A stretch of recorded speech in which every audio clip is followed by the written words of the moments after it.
I think we understand how quick things can change, and in terms of in game. But overall, I don't think it's anything to be disappointed about. Yeah, we would love to advance, but we had a great regular season. That's something we just gotta continue to improve on. What does this team need to do to take that next step? I mean, these sort of games help. I mean, going into a Game 7, two very important playoff rounds, and against two great playoff matchups the last couple of years. That's something that can take you over the top. So we just gotta learn how to play in big games, and we got guys in this dressing room that can do that. What did you see from Mitch as his season really evolved in the second half, late January, and that game in Chicago from that point on? Well, he definitely developed as a player, just had become more responsible, and his all-around game is really what I was most impressed about, not just only his offense, but combining that to turn into a pretty good player. So it's going to be it's definitely an upside for us. The team's still very young. I mean, how much progress do you think you guys have made in the past couple of years?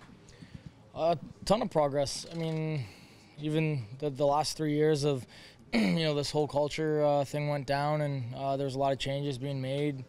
We went from being dead last in the league to cracking the playoff spot, and then end up having a historical regular season run in the third year. So we're making steps in the right direction. Obviously, we had a tough first round matchup against Boston. That's something that's not easy to do, but at the end of the day, like I said, you can't simulate those those experience moments. Would you agree then, Naz, that the team has to go through some of these growing pains to get to where it eventually wants to be? And by growing pains, I mean the loss last year against the Capitals and then this one here. Without a doubt. I mean, you gotta fail before you can succeed, and no one expected us to for this to be right away, or just have things clicking. I mean, it takes time and it takes work, and we got the guys in this dressing room that I believe can really do that. So for us, it's just about keeping the ball moving. Did you have your exit meeting yet? I have not, no.